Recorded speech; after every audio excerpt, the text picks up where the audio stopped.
Buenas tardes, hoy vamos a ver en la siguiente presentación la clase correspondiente a Legionella. Mi nombre es Juan Martín Vargas, soy docente de la Cátedra de Bacteriología perteneciente a la Facultad de Bioquímica, Química y Farmacia. Dentro de los contenidos que abordaremos durante el desarrollo de la clase se encuentran la taxonomía de Legionella, generalidades del género y de la especie tipo, el proceso patogénico asociado a estos microorganismos, cómo realizar el diagnóstico, datos epidemiológicos y abordar brevemente el tratamiento de las infecciones que ocasiona. Legionella es una bacteria perteneciente al filo Proteobacterias. Recordemos que son las bacterias que han aparecido más recientemente en la evolución. A su vez pertenecen a la clase Gamma Proteobacteria, al orden Legionellales y se incluyen dentro de una familia que se llama Legionellaceae. El género consta de 48 especies que a su vez pueden subdividirse en serotipos. La especie predominante o especie tipo es Legionella pneumófila y dentro de esta especie se encuentran múltiples serotipos de importancia clínica y epidemiológica. Estos microorganismos son bacilos gram negativos que están altamente adaptados a la vida intracelular, son no esporulados y no encapsulados y se caracterizan por poseer en su pared ubiquinononas, que son unos ácidos grasos complejos insaturados. Como podemos ver en la imagen de la izquierda, se trata de bacilos gram negativos que miden aproximadamente entre 0,3 a 0,9 micras y tienen una longitud variable entre 1,5 a 5 micras de longitud. Este género se caracteriza por ser móvil por flagelos de tipo polar, son aerobios estrictos y presentan un metabolismo no fermentativo.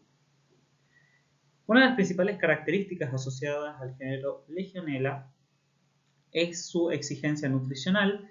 Esto lo vamos a ver principalmente en los medios de cultivo en los cuales podemos aislar estos microorganismos y requieren para su desarrollo principalmente L-cisteína y hierro.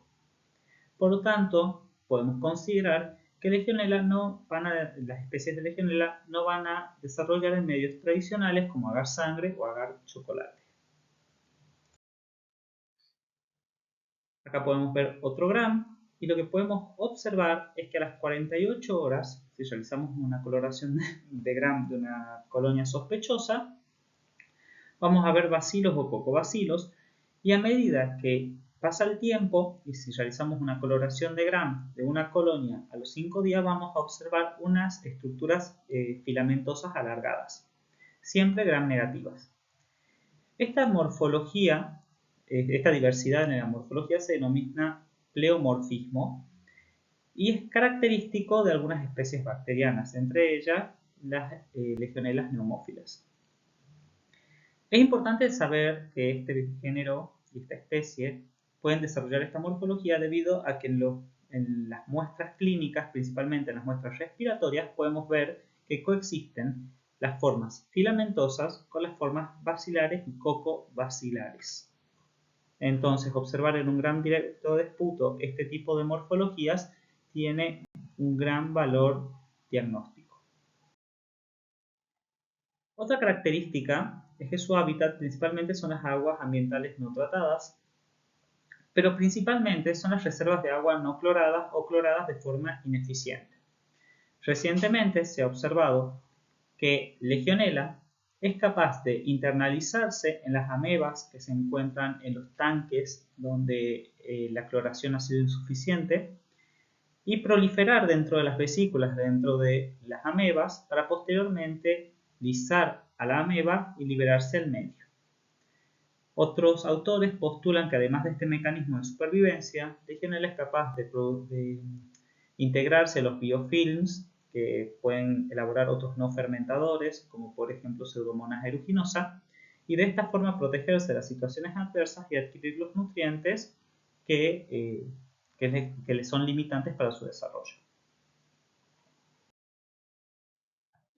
Dentro de las manifestaciones clínicas asociadas al género Legionella, tenemos tres entidades clínicas denominadas legionelosis, entre las cuales destacan la enfermedad del legionario, la fiebre de Pontiac y la legionelosis extrapulmonar.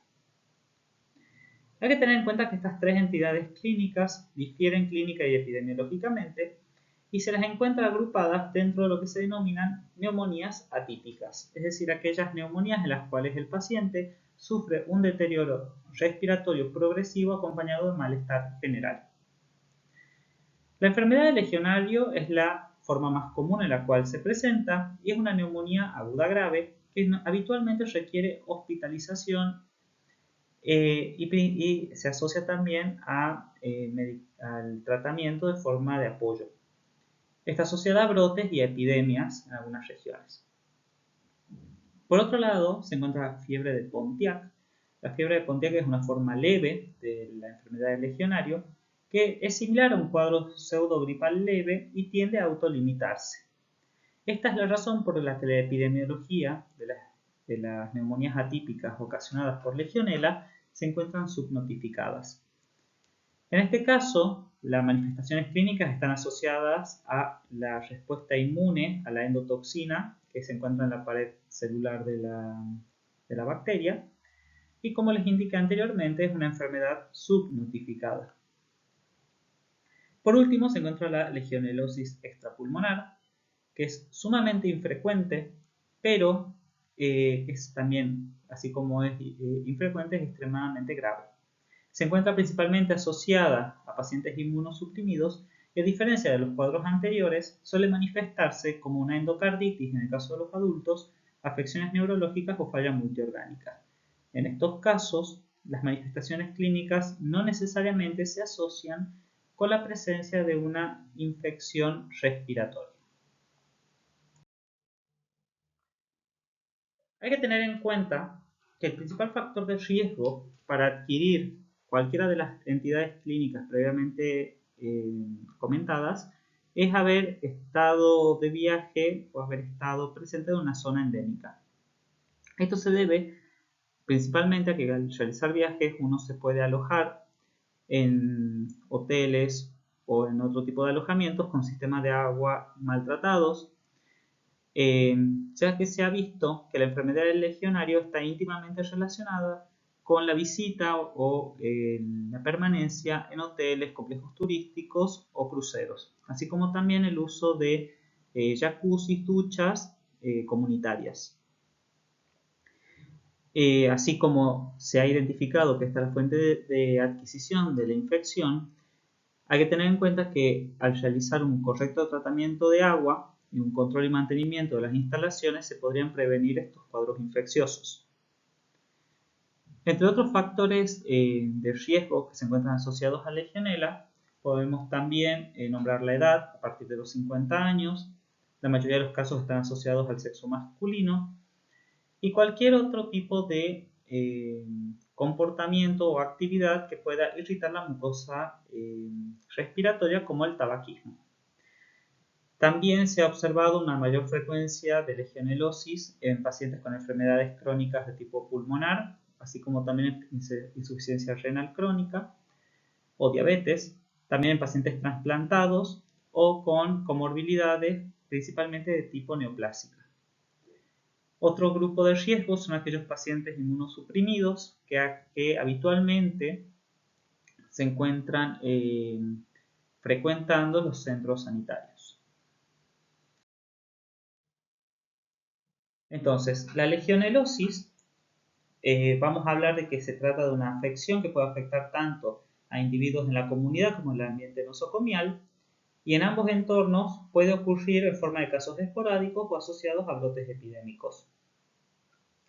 Según la organización, el Centro de Infecciones, el Centro de Control de Infecciones de Estados Unidos, para definir un caso no solo nos tenemos que valer de la información clínica, sino también de otros componentes. Por ejemplo, para poder definir un paciente con enfermedad del legionario, es necesario que el paciente demuestre una neumonía diagnosticada mediante clínica o radiológicamente. Tiene que haber criterios epidemiológicos y criterios de laboratorio. En el caso de la fiebre de Pontiac, los síntomas clínicos son mucho más leves que en el caso de la enfermedad del legionario, pero es característico la ausencia de neumonía y tiene que estar acompañada de criterios epidemiológicos y de laboratorio.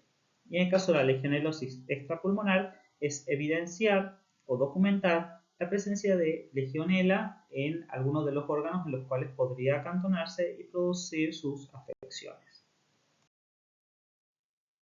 Respecto a la patogénesis, legionela es capaz de internalizarse dentro de los macrófagos tras haber ingresado a través de las vías respiratorias.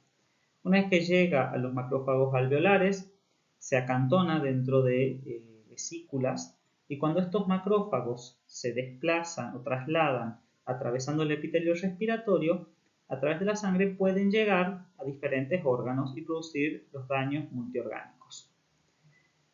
En el caso de que legionela, en este caso legionela neumófila, se acantone específicamente en las vías respiratorias debido a la capacidad que tiene de desarrollar en presencia de oxígeno, va a producir una neumonía que progresivamente va a ir afectando la capacidad pulmonar del individuo, pero de forma mucho más lenta que en el caso de otros bacilos gram negativos. En cuanto a los factores de virulencia, se han descrito múltiples factores de virulencia asociados a esta especie.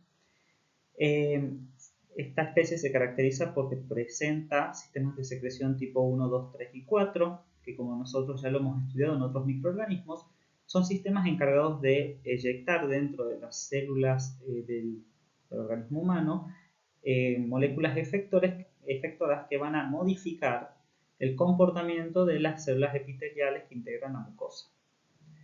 También es capaz de producir fimbrias específicas para adherirse tanto a las amebas para subsistir en el medio ambiente, como también a macrófagos o células epiteliales.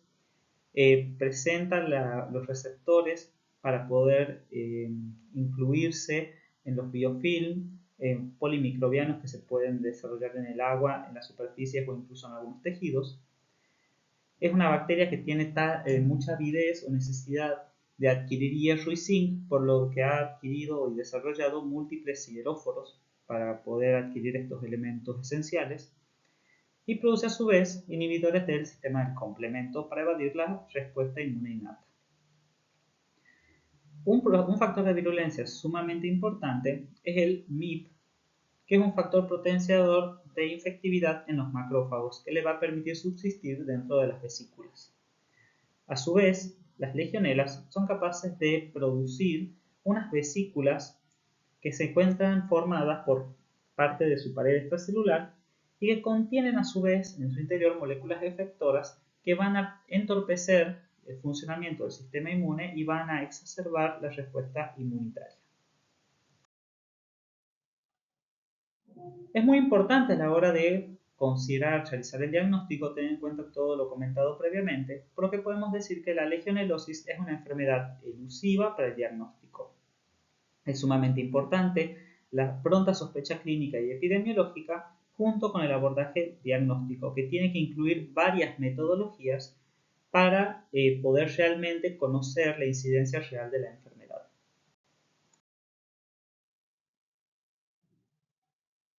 Como les comenté, el CDC, o el Centro de Control de Enfermedades de Estados Unidos, considera que hay que tener ciertos criterios a la hora de evaluar a través del laboratorio una muestra y poder definir si estamos frente a un paciente con legionelosis. Va a considerarse evidencia confirmatoria el aislamiento de legionela a partir de secreciones respiratorias bajas, de tejido pulmonar, líquido pleural o de muestras de tejido de sitios extrapulmonares. También va a ser considerado confirmatorio la detección de ácidos nucleicos de legionela en secreciones respiratorias o tejidos, utilizando PCRs que se encuentran validadas. Ya vamos a ver en qué consisten estas PCRs. También es considerada evidencia confirmatoria la detección del antígeno urinario de Listeria neumófila 1, serovariedad 1, en la orina utilizando unos kits que ya vamos a comentar. Y también es considerada evidencia confirmatoria la cuadruplicación del título de anticuerpos totales anti-Legionella neumófila 1 en muestras variadas de la fase aguda y convaleciente utilizando reactivos validados. En cuanto a las evidencias presuntivas, vamos a considerar la cuadriplicación de los títulos de anticuerpos totales contra la Legionela neumófila diferentes del serogrupo 1, la cuadruplicación de anticuerpos totales contra otras especies de legionelas, o la detección de antígenos específicos de legionela en secreciones respiratorias bajas o en tejidos por inmunofluorescencia. ¿Cuándo vamos a sospechar de un caso de legionelosis? Por un lado, cuando haya información en cuanto a imágenes. Por otro lado, cuando tengamos evidencia del laboratorio. Entonces, al momento de abordar o definir un caso de legionela, tenemos que recordar que tienen que conjuncionarse la sospecha clínica con el diagnóstico por imágenes con la evidencia del laboratorio. Dentro de la evidencia del laboratorio es sumamente importante tener en cuenta en qué situaciones se va a realizar cultivo PCR, principalmente en las muestras de origen respiratorio, cuando vamos a realizar serología a partir del suero en el caso de muestras de sangre, y cuando vamos a determinar la presencia del antígeno urinario.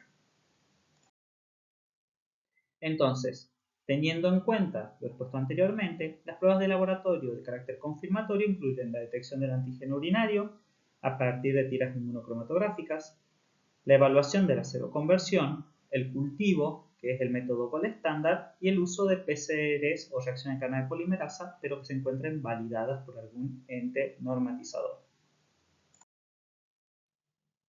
Teniendo en cuenta esto, tenemos que prestar atención a cuáles son aquellas muestras que son aptas para el diagnóstico. Nunca un hisopado, ni una muestra de sangre entera, ni un suero no pareado van a ser aptas para la investigación confirmatoria ni presuntiva de legionela. Los sueros pareados solo van a tener valor epidemiológico, ya que nos permiten detectar o determinar si el paciente se ha encontrado expuesto o no a este microorganismo. Y aquellas muestras que están en verdes, como el esputo, el lavado bronquialveolar, el aspirado traqueal, las biopsias o la orina, van a ser consideradas las mejores muestras, pero tenemos que tener siempre el recaudo que sean tomadas antes del tratamiento antimicrobiano, conservarse a 4 grados hasta por 7 días, y si no, tienen que encontrarse frisadas. La metodología que se basa en la detección del antígeno urinario es una metodología sencilla, rápida, económica y que permite detectar la presencia de dicho antígeno en la orina del paciente. Hay que tener en cuenta que aquellos pacientes que han cursado con legionelosis van a excretar este antígeno hasta por 2 meses después de finalizado el tratamiento, y no se encuentra este método afectado por el tratamiento antimicrobiano. Es sumamente específica, pero presenta dos limitaciones. Por un lado, solo se encuentra validado para Legionella neumófila serogrupo 1, siendo que hay otras legionelas neumófilas pertenecientes a otros serogrupos, que son agentes etiológicos de legionelosis, y otras legionelas no neumófilas que podrían causar estos cuadros clínicos, y que la sensibilidad es extremadamente variable y va a depender de la capacidad que tenga el riñón del paciente de concentrar el antígeno de legionela. Para realizar esta técnica se necesitan solo 5 ml de orina que se tiene que encontrar transportada a temperatura ambiente o a 4 grados, pero nunca congelada, por lo cual las muestras conservadas a menos 70 grados no son aptas para procesar de esta forma. Respecto a la sensibilidad del antígeno urinario, podemos observar que los casos con vinculación epidemiológica asociados a viajes presentan una sensibilidad del 94% y que esta sensibilidad disminuye en un 7% respecto a las neumonías asociadas a la comunidad y disminuye en un 33% respecto a las neumonías nosocomiales. Por lo tanto, la técnica carece de la sensibilidad para poder detectar o definir los casos asociados a legionelosis intrahospitalarias. El Instituto Malbrán recomienda que para aumentar la sensibilidad y especificidad de la técnica del antígeno urinario es necesario concentrar los antígenos y se lo puede realizar a través de un hervido de la orina y posterior centrifugación y realizar la lectura de las tiras inmunocromatográficas entre los 15 segundos y 60 segundos de que fueron expuestas. 15 minutos y 60 minutos. Es importante destacar que una prueba de antígeno urinario positivo confirma un caso, mientras que una prueba de antígeno urinario negativo con alta sospecha no descarta el caso. ¿Qué significa esto? Que en caso de que la prueba dé negativa en caso de un paciente con sintomatología o evidencia radiológica, no podemos descartar el presente caso clínico. El cultivo es el método Gol estándar y, como hemos comentado previamente, se trata de un microorganismo fastidioso. Las ventajas que representa el cultivo es que permite detectar todas las especies y serogrupos, permite realizar estudios comparativos con las cepas clínicas recuperadas de pacientes y estudios ambientales, y permite realizar estudios de sensibilidad a los antimicrobianos. El problema de esta metodología radica en que es técnicamente dificultoso debido a que los medios de cultivo necesarios son muy costosos y no se encuentran habitualmente disponibles, sumado a que requieren etapas previas de concentración. El medio BCYE es un medio base que se suplementa con cisteína y hierro y que tiene que ser evaluado el pH de dicho medio previo a su autoclavado, debido a que cuando el pH se encuentra muy ácido o muy alcalino, el microorganismo no desarrolla.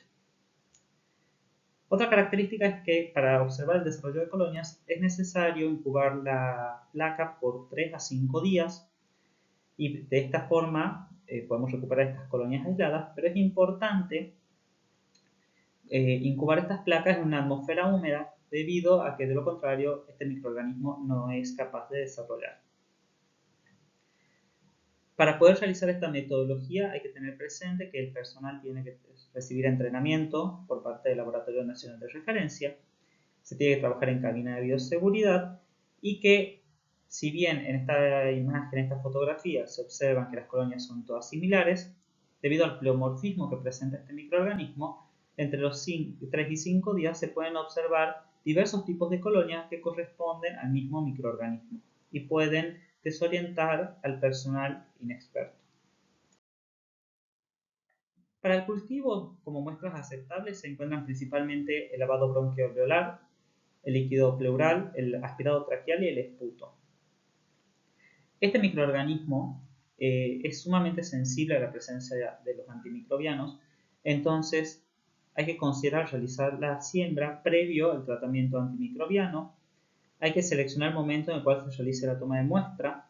Lo ideal es que la muestra se realice cuando el paciente se encuentre con evidencia radiológica de una neumonía típica, que la muestra obtenida por expectoración profunda sea de buena calidad, es decir, que la relación de células epiteliales y polimorfos sea la indicada.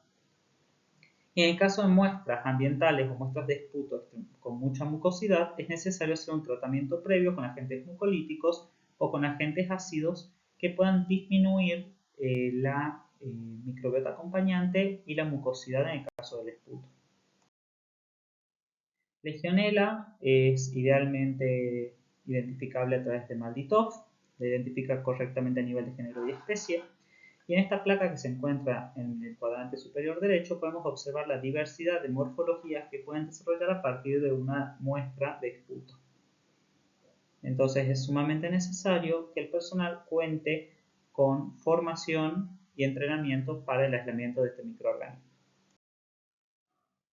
En el caso de las PCRs validadas, estos métodos representan numerosas ventajas, como que se pueden hacer directamente a partir de la muestra, son métodos rápidos que detectan a las especies y los serogrupos que se investiguen. El principal conflicto asociado a esta metodología son los falsos resultados positivos y negativos. Dentro de los resultados falsos negativos se encuentra la presencia de algunos inhibidores, las unidades formadoras de colonias por debajo del límite de detección, cuando el inóculo bacteriano es muy bajo. Si el método de extracción de ADN ha sido ineficiente, lo ideal es utilizar columnas de extracción de ADN. Y si la muestra se encuentra mal conservada debido a que el ADN tiende a descomponerse cuando no se encuentra en condiciones apropiadas. Respecto a los falsos positivos, están asociados principalmente a la contaminación de los reactivos o amplificación cruzada con otros bacilos gram negativos. Estas PCRs validadas se encuentran fundamentadas en la amplificación del gen 16S, que es específico de género, en las proteínas MIP, que son uno de los principales factores de virulencia asociados a Legionella pneumófila. Secuenciar estos dos fragmentos amplificados nos permite asegurar la identificación a nivel de género y especie. Por suerte, aquí en nuestra provincia contamos con los paneles sindrómicos acoplados al FilmArray, provistos por la empresa Biomerie, y que permiten a una hora detectar Legionella pneumófila. La limitante radica en que solo detecta esta especie dentro del panel. Si nosotros vemos las instrucciones del fabricante, podemos observar que detecta Legionella pneumófila serogrupo 1 y 3, Pneumófila subespecie Fraseri, subespecie Pasculei y Legionella pneumófila subespecie Pneumófila, y no identifica todos los serogrupos, sino los predominantes en nuestra región. Lo que también podemos observar es que el límite de detección asociado a esta metodología está en el orden de 10 a la 2 a 10 a la 3 unidades formadoras de colonia por mililitro de muestra. Es una técnica muy sensible, pero tiene sus limitaciones.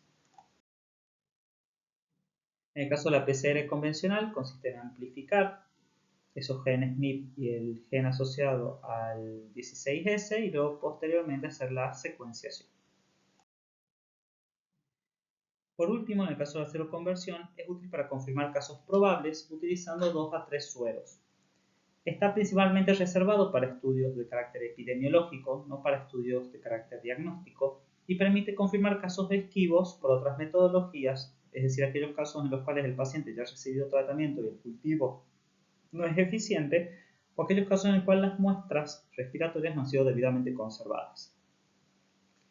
Tiene una sensibilidad sumamente variable, aunque es muy específico, y en el caso de brotes específicos hay que tener la salvedad de que un único suero puede dar resultados falsos positivos debido a que realiza reacciones cruzadas con el género Coxiella.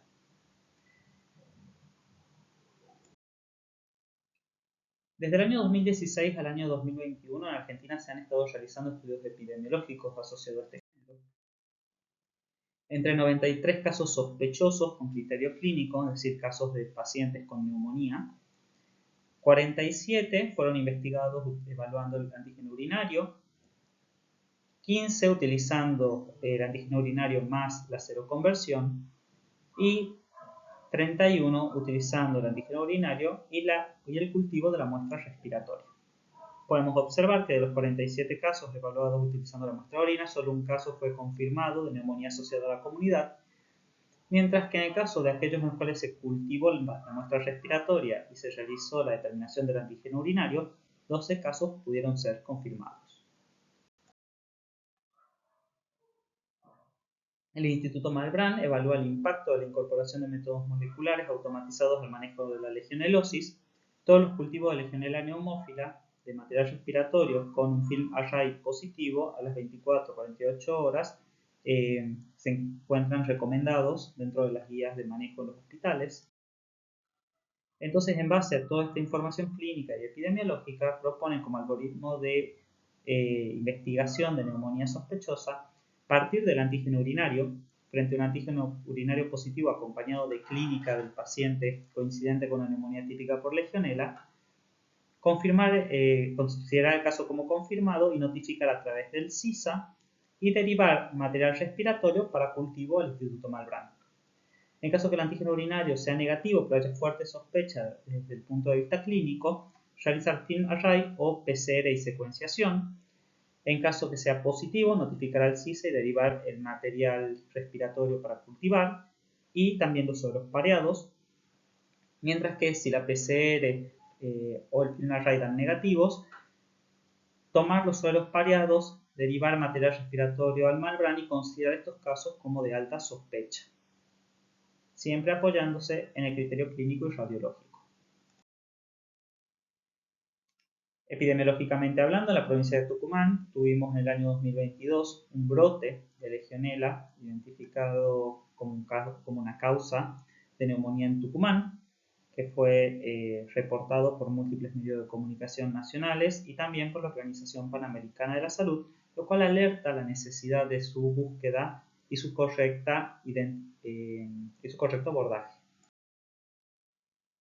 Por último, respecto al tratamiento, la fiebre de Pontiac, como hemos hablado, es una afección respiratoria leve, autolimitada, que no requiere tratamiento antimicrobiano, mientras que la enfermedad del legionario y la legionelosis extrapulmonar, que son cuadros graves, siempre tienen que ser tratadas con antimicrobianos.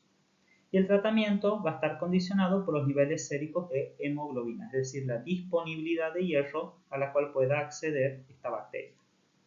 Si la hemoglobina se encuentra por encima de 14 gramos por decilitro, el tratamiento recomendado es utilizar corticoides endovenosos junto a macrólidos en conjunto con tetraciclinas o quinolonas de segunda o tercera generación, es decir, macrólidos acompañados de tetraciclinas o doxicilina o quinolonas como ciprofloxacina y levofloxacina. En caso de que la hemoglobina se encuentre por debajo de 14 gramos por decilitro, se recomienda no utilizar corticoides y utilizar tetraciclinas o quinolonas de segunda o tercera generación. En ambos casos, el paciente siempre tiene que tener soporte vital de oxígeno y estabilización hidroelectrolítica. Es importante destacar que, a diferencia de otros microorganismos, aún no existen pruebas de sensibilidad estandarizadas, pero se recomienda el cultivo en el medio sólido BCYE y el uso de tiras de test para estimar la sensibilidad a estos antimicrobianos. Muchas gracias.